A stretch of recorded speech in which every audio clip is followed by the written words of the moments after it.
ஆலயா cotton trending வேட்டிகள் ஷர்ட்டுகள்.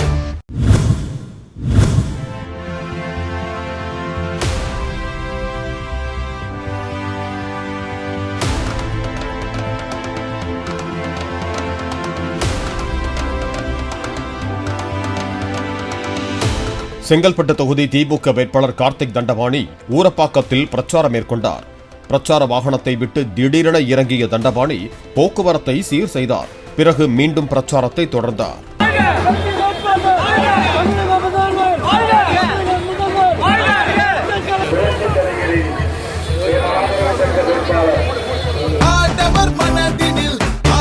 ஆலயா cotton trending வேட்டிகள் ஷர்ட்டுகள்.